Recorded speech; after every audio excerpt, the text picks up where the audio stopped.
Assalamualaikum warahmatullahi wabarakatuh. Perkenalkan, saya Lexi Ayu Septianingsi, NIM F1 F1190003. Di sini saya akan menjawab pertanyaan dari Ibu Elisma terkait magang. Yang pertama, Lexi mendapatkan tempat magang di RSUD Raden Matahir, dan yang kedua di Apotik Klinik Unjasmart. Yang pertama itu untuk pengelolaan sediaan farmasi, bahan medis habis pakai, dan alat kesehatan di RSUD Raden Matahir mengacu pada Permenkes nomor 72 tahun 2016, di mana pemilihan, perencanaan, pengadaan, penerimaan, penyimpanan, serta pemusnahan obat itu telah mengacu pada Permenkes nomor 72 tahun 2016. Selanjutnya, untuk pengelolaan obat-obatan di Rumah Sakit RSUD Raden Matahir, pengelolaan obat-obatannya meliputi dari gudang farmasi, gudang instalasi farmasi, di mana tempat penyimpanan obat-obatan atau stok obat-obatan, di mana dari gudang farmasi itu selanjutnya didistribusikan kepada ruang perawatan atau depo-depo yang ada di RSUD Raden Matahir. Di RSUD Raden Matahir, mahasiswa mendapatkan tempat magang di beberapa depo. Di Rumah Sakit RSUD Raden Matahir tersendiri memiliki 12 depo, di mana setiap depo tidak semua mahasiswa tidak mendapatkan di semua depo, hanya beberapa depo saja. Lexi sendiri hanya mendapatkan di depo kelas VIP, kemoterapi, bedah dan neuro, jantung dan paru, serta endang, anak dan kebidanan, di mana pada depo-depo tersebut terdapat pengelolaan obat-obatan, dimulai dari apoteker menerima resep dari pasien yang telah diresepkan oleh dokter. Selanjutnya, apoteker melakukan screening resep, dan di depo tersebut juga apoteker melakukan penginputan obat-obatan melalui sistem elektronik, yaitu SIM RS, di mana SIM RS ini untuk menginput data agar ketersediaan obat-obatan yang ada di depo dan yang direkap itu sesuai, agar mempermudah melihat kebanyakan ataupun ketersediaan obat-obatan di setiap depo.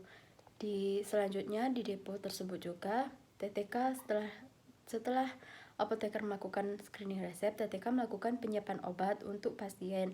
Penyiapan obat-obatan di rumah sakit ini meliputi penyiapan obat seperti injeksi, tablet, sirup, maupun alat kesehatan lainnya.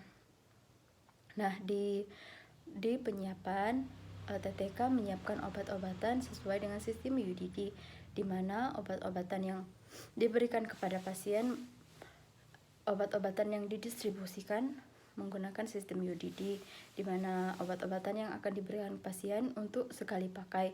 Namun, TTK menyiapkan obat-obatan tersebut untuk sehari dan dipisah-pisahkan untuk sekali pemakaiannya, seperti pagi, siang, dan malam. Dan selanjutnya, TTK melakukan pembuatan etiket yang terdapat pada etiket nama obat, tanggal, dosis obat, serta cara pemakaian obat. Selanjutnya pula, jika terdapat obat-obatan yang tidak tersedia pada depo, diberitahukan kepada apoteker terlebih dahulu. Jika apoteker menyarankan untuk mutasi obat atau meminta obat di depo lainnya, maka TTK melakukan kegiatan mutasi obat. Dan mutasi obat ini pula diinput di SIM RS untuk melihat ketersediaan di depo lain dan meminta obat di depo lain.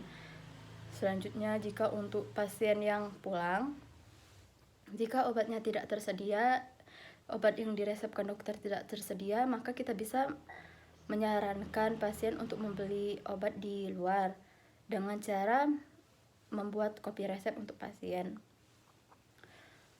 Namun, obat-obatan seperti narkotika itu harus, untuk pengambilan obatnya harus sesuai dengan resep asli, dan resep asli tersebut disimpan di dalam kotak narkotika. Dan untuk arsip yang di ruang perawatan, arsip yang di apotik untuk penginputan data itu dibuat copy resep. Untuk arsip resep-resep yang di perdepo. Selanjutnya pula apoteker ketika menyerahkan obat-obatan misalnya kepada pasien yang pulang, apoteker melakukan PIO kepada anggota keluarga pasien agar anggota keluarga pasien mendapatkan informasi obat yang jelas terkait informasi obat, cara pemakaian, efek samping, serta lainnya. Nah, selanjutnya juga jika keluarga pasien membutuhkan konseling, maka apoteker tersebut melakukan konseling. Namun untuk pasien yang di ruang perawatan, pasien yang rawat inap, apoteker melakukan visit setiap harinya dengan teratur sesuai jam kerja. Dan dilakukannya visit dikarenakan apoteker memantau kerja obat ataupun efek samping obat yang terjadi kepada pasien terkait pengobatan ataupun terapi yang diberikan. Selanjutnya pula, jika untuk pasien pulang tidak dilakukan visit. Nah, untuk di apotik Unjasmart itu dilakukannya TTK ataupun tenaga teknik informasi lainnya melakukan pengambilan obat sesuai yang diresepkan oleh dokter. Selanjutnya diberikan kepada pasien yang pulang. Di klinik Unjasmart tidak ada ruang perawatan lainnya, hanya untuk pasien yang pulang saja. Jadi resep yang datang itu langsung diberikan obat-obatannya dan dilakukan pemberian informasi obat kepada pasien. Setelah itu pemberian informasi obat ini bisa dengan berbagai hal, seperti secara langsung ataupun tidak langsung. Secara langsung dengan cara TTK ataupun apoteker melakukan PIO, penyampaian pelayanan informasi obat tersebut langsung kepada pasien, ataupun tidak langsung secara media, bisa leaflet dan lainnya. Untuk pengadaan seperti pengadaan, perencanaan, penyimpanan, serta pemusnahan di klinik Unjasmart itu belum ada pengadaan selanjutnya, dikarenakan pengadaan yang sebelumnya sudah dilakukan oleh apoteker penanggung jawab telah dilakukan dengan stok obat yang cukup memungkinkan untuk pengobatan. Jadi belum ada pengadaan selanjutnya, dan untuk pengadaan tersebut juga sesuai dengan ketentuan yang berlaku. Untuk penyimpanan juga sudah sesuai dengan peraturan yang berlaku, menargetkan FIFO dan FIFO, dan juga penyusunan obat-obatan sesuai dengan alfabet, bentuk sediaan, serta lainnya. Dan juga untuk pemusnahan di apotik Unjasmart itu belum dilakukan pemusnahan, namun sudah ada beberapa obat yang expired date. Belum dilakukan pemusnahan dikarenakan apoteker penanggung jawabnya belum lengkap dalam membuat pelaporan pemusnahan obat. Pemusnahan obat tersendiri juga memiliki beberapa komponen ataupun syarat untuk melakukan pemusnahan, seperti adanya pemberian berita acara, pembuatan berita acara, cara pemusnahan, sediaan tertentu, dan juga harus adanya beberapa saksi. Dan kalau untuk di rumah sakit sendiri melakukan pemusnahannya melalui pihak ketiga dan melaporkan ke pihak yang berwenang seperti Dinkes dan lainnya, Dinkes dan BPOM. Selanjutnya membuat berita acara, menentukan tempat, waktu, dan kapan, membuat stok obat yang akan ataupun stok bahan farmasi atau lainnya yang akan dimusnahkan, dan juga harus menyesuaikan cara pemusnahannya dengan dengan sediaan yang akan dimusnahkan. Selanjutnya pula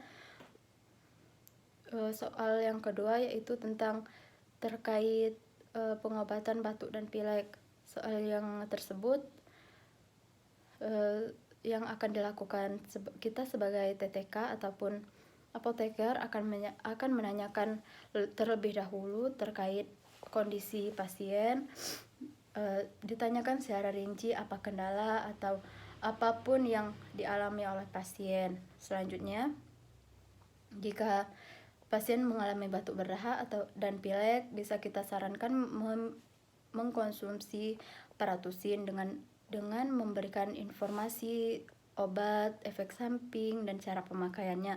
Paratusin ini juga mengandung paracetamol dan juga bisa menurunkan panas dan pereda nyeri. Selanjutnya, jika pasien itu mengalami batuk kering dan flu, kita bisa menyarankan untuk mengkonsumsi dextrometformin. Selanjutnya itu jika telah kita berikan, maka kita akan menyampaikan dextromethorphan tersebut bisa kita beritahu kepada pasien apa efek samping, cara penggunaan, dan lainnya, agar si pasien mengetahui dan mempunyai ilmu edukasi juga yang akan pasien dapatkan, agar si pasien ataupun keluarga pasien mengetahui beberapa hal terhadap obat-obatan tersebut. Sekian dari saya. Lebih dan kurangnya saya mohon maaf. Wassalamualaikum warahmatullahi wabarakatuh.